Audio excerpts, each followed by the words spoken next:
Donc salut tout le monde, ici Tuto pour Nul. Aujourd'hui on va faire un tuto assez particulier, donc je vous explique pourquoi. C'est parce qu'on va faire un tuto sur Mac et que normalement vous avez l'habitude que je vous fasse des tutos sur PC. Donc ne vous inquiétez pas, c'est la même chose sur Mac et PC. After Effects reste bien sûr le même programme. Donc voilà. Donc maintenant je vais vous expliquer un peu qu'est-ce qu'on va faire, même si ça va sûrement être marqué dans le titre.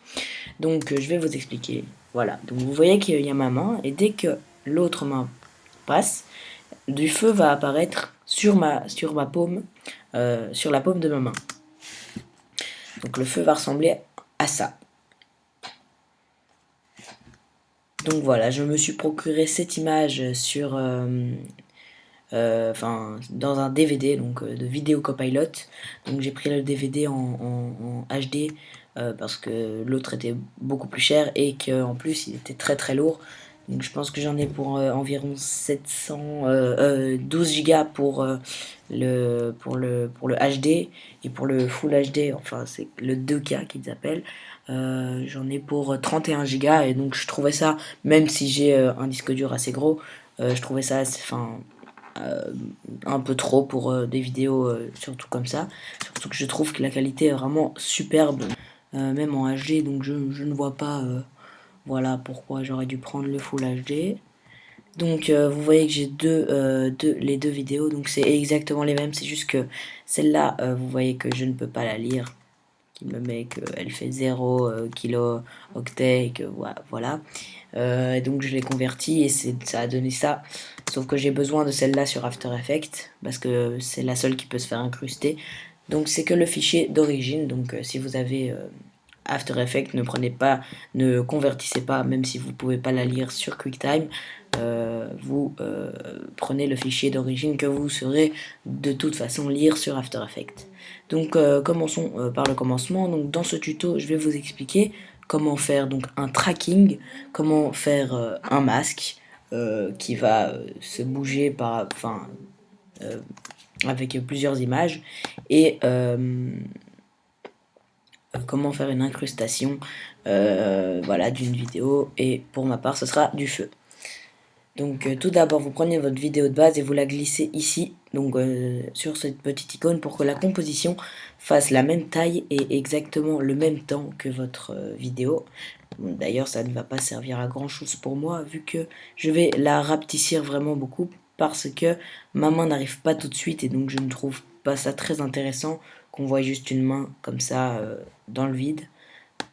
C'est pour cela que j'ai tout coupé. Ensuite, je vais mettre au même endroit.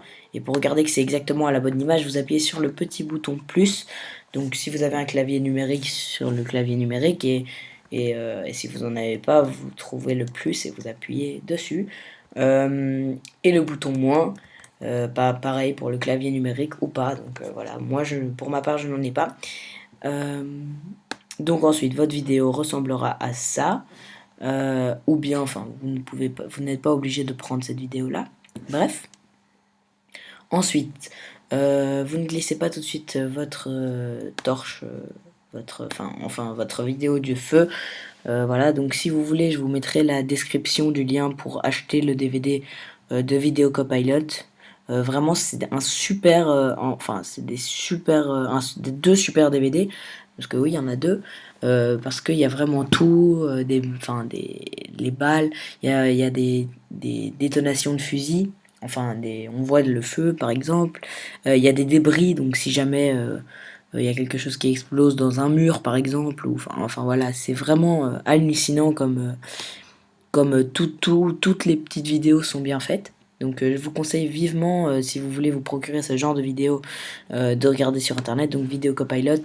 Les DVD s'appellent Action Essentials, et donc pour moi c'est la deuxième version, parce qu'il y en a deux, et donc voilà. Donc ensuite vous allez devoir faire un suivi. Donc si normalement vous avez une petite fenêtre suivi. Si vous l'avez pas, vous allez en haut dans affichage. Non, pardon, dans fenêtre, pas dans affichage, et vous cliquez sur suivi, ça va vous faire apparaître cette petite fenêtre. Donc moi je l'ai mis sur le côté, mais bon, je ne sais pas où la vôtre va apparaître. Ensuite, vous cliquez sur votre vidéo de base, qui est là. Donc voilà, vous cliquez dessus et ensuite vous cliquez sur suivi de mouvement. Automatiquement, il va vous créer le calque. Donc vous ne serez plus dans la composition, vous serez dans le calque avec un point de suivi. Donc moi, je vais l'agrandir pour que ce soit plus simple de le placer et que parce que comme ma main est un peu de la même couleur partout, ça va être dur si le point est tout petit. Il va se confondre entre toute la main. Le point va totalement bouger alors qu'il ne devrait pas. Bref. Donc je vais le placer à un endroit où il y a un creux par exemple, voilà, près du pouce. Donc il y a un creux, vous pouvez mettre le milieu du point à l'endroit où vous voulez. Donc voilà. Ensuite vous allez cliquer sur cette petite clé pour regarder image par image. Donc là vous voyez que ça suit bien. Hein. Pour l'instant il n'y a pas de problème. After Effects est très fort là-dessus en fait je trouve. Ils sont assez forts pour analyser ce genre de vidéo, surtout que celle-là n'est vraiment pas de super qualité vu qu'elle a été filmée depuis mon téléphone, donc je trouve que c'est un bon travail de Adobe vu que voilà, c'est une vidéo de mauvaise qualité et il y arrive bien. Donc voilà, maintenant il y aura un gros problème au niveau de ma main vu que comme l'autre main passe, le point de suivi ne pourra plus être vu que ma main disparaît. Donc c'est pour ça que j'aurais pu mettre au bout des doigts parce qu'on les voit encore, etc. Mais bon, si on les voyait plus du tout, j'aurais un petit problème. Donc je vais faire un peu approximativement, que je sache un peu où est ma main. Voilà, donc si on la replace, on voit bien que le pouce, enfin voilà, est là par rapport à ma main qu'on voit encore. Mais vous, peut-être que vous verrez pas. Hop là, c'est dur quand même. Donc voilà, image par image, on va donc un peu remonter à chaque fois. Même si je suis vraiment pas sûr si ma main est bien positionnée comme ça, mais de toute façon, une fois qu'elle réapparaîtra, tout se passera super bien, etc. Voilà. Donc voilà, elle commence à réapparaître. Donc on va mettre le point de plus en plus là où il devrait être. Voilà. Maintenant, il peut continuer sa route. Normalement, ça devrait très bien fonctionner. Donc on va, voilà. À mon avis, ça va très bien fonctionner. Donc je vais quand même continuer à faire image par image.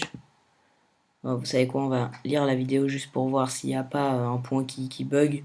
Mais on dirait que il a très bien fait ça. Hein. Ouais, vraiment, quand je monte la main, il monte le point, bref. Je vois qu'il a vraiment très bien analysé. Sur une vidéo aussi merdique, chapeau quoi. Voilà, donc vous avez tout le tracé.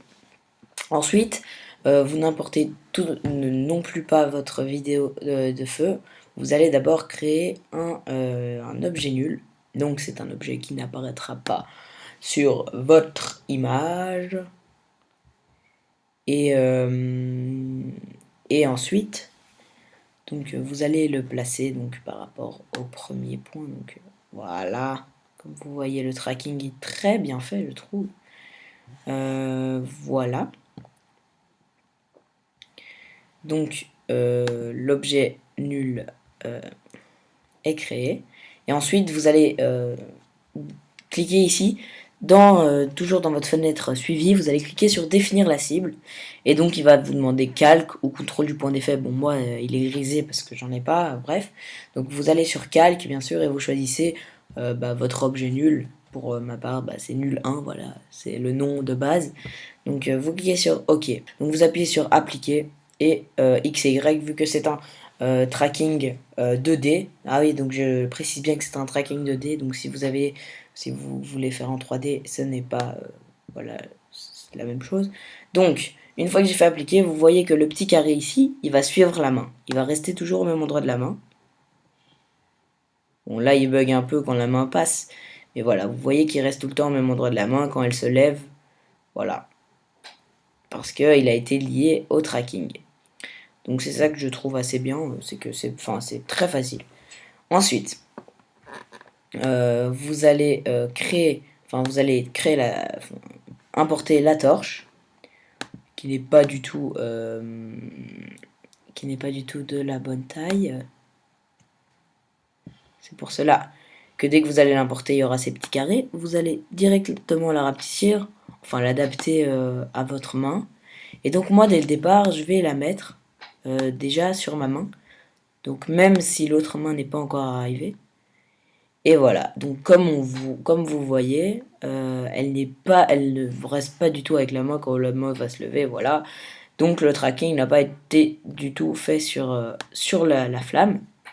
Et donc vous allez avec ce petit bouton-ci, vous allez lier, donc vous appuyez sur ce bouton, vous restez appuyé et vous allez sur nul 1. Voilà. Donc maintenant, le feu a été lié à l'objet nul, ce qui fait que voilà, c'est magique. Le feu reste bien à sa place. Bon, là je trouve qu'il est assez petit, c'est pour ça que je vais un peu l'agrandir. Voilà, et donc le feu reste totalement à sa place. Bon, c'est vrai que j'ai pas vraiment été très précis, mais on va dire que ça va encore. Vous ferez sûrement mieux que moi, parce que voilà, à la rapide quoi. Donc, en fait, c'est justement une aide que le feu apparaisse déjà maintenant. Je dis ça parce que quand ma main va descendre, je sais voir à quel moment elle va totalement recouvrir le feu. Et donc voilà. Donc ensuite vous allez cliquer sur la vidéo du feu dans votre composition. Vous allez cliquer sur et excusez-moi. Voilà, vous allez cliquer dessus. Ensuite vous allez aller ici sur l'outil plume. Et vous allez, donc voilà, c'est comme appuyer sur G, mais voilà, je choisis l'outil plume. Et je découpe en fait cette flamme juste pour qu'elle n'apparaisse plus, voilà. Et donc vous voyez qu'elle apparaît encore, c'est normal, c'est parce que le masque n'a pas été inversé. Donc vous devez appuyer sur la petite flèche ici, ensuite sur la petite flèche de masque, et sur le masque que vous avez créé, donc moi c'est masque 1, et cliquez sur inverser. Voilà, elle a disparu. Ensuite, vous allez aller ici, dans le masque, et dans les masques, vous allez quand même ouvrir toutes les possibilités du masque. Et vous allez cliquer sur donc tracer du masque, c'est par rapport aux images. C'est par rapport aux images. À chaque fois que vous allez passer une image, il va enregistrer la position du masque. Donc je vais appuyer sur la petite ici sur le petit chronomètre, on va dire. Et voilà. Donc je vais passer une image suivante. Et je vais donc toujours cliquer sur la torche. Et je vais voir si la flamme apparaît au-dessus de la main. Et donc je vois que non. Pour l'instant, la main n'est pas encore en dessous de la flamme. Enfin, pas encore un petit peu. Donc, je vais aller à l'image suivante. Donc toujours en gardant ce petit truc parce que ça va enregistrer à chaque fois. Voilà. Donc vous allez à l'image suivante. Et là, qu'est-ce qu'on voit? Que la main est passée quand même un peu en dessous de la flamme. Donc je vais un peu passer tout autour de la main pour que la flamme soit pour que la flamme apparaisse, mais que par rapport à la main. Donc voilà, la main est encore descendue et voilà, on voit que la flamme est presque complètement apparue. Et voilà, c'est magique. Et là, c'est bon, la flamme est complètement apparue et on peut voilà, donc tout est fait. Ne faites pas de bêtises, laissez le petit chronomètre appuyé, sinon il va juste vous effacer toutes les images que vous avez faites. Donc là je vais le refaire assez rapidement, donc c'est pour ça que mon montage va pas être incroyable au rendu final. Voilà. Donc voilà, la flamme est complètement, a totalement apparu. Donc voilà, et donc si on regarde la vidéo complète, donc bien sûr là le masque est mal fait. Il faudrait que je le déplace un tout petit peu juste pour que on ne voit plus du tout la flamme. Donc voilà, donc si on regarde, Ici, hop, image par image. Hop. Donc ouais, j'ai fait une grosse connerie en enlevant le chronomètre. Il fallait pas du tout faire ça. Voilà, donc le masque est fait. Et image par image, regardez, on voit la flamme apparaître. Et voilà, donc moi c'était totalement mal fait, hein, si vous voulez. On fait une petite prévisualisation RAM pour voir la vidéo en entière. Donc vous, voilà, vous voyez. Donc si vous regardez un peu ici, j'ai mal fait le masque, donc la flamme apparaît déjà un peu. C'est vrai que c'est pas terrible. C'est pour ça qu'en fait, à mon avis, c'est mieux que je supprime. Donc avant que la main arrive, je vais enlever la vidéo de la torche. Et voilà. Donc ça va plus nous embêter. Et hop. Voilà. Ça apparaît. Prévisualisation RAM. Voilà. La flamme apparaît très bien. Et reste bien en fonction de la position de la main. Quand la main bouge. Donc voilà, c'était tuto pour nul. À bientôt pour de nouvelles vidéos. À mon avis, la prochaine ne va pas tarder. Et voilà, vous pouvez vous abonner à ma chaîne et me suivre sur ma page Facebook. Tout est dans la description. Ciao ciao.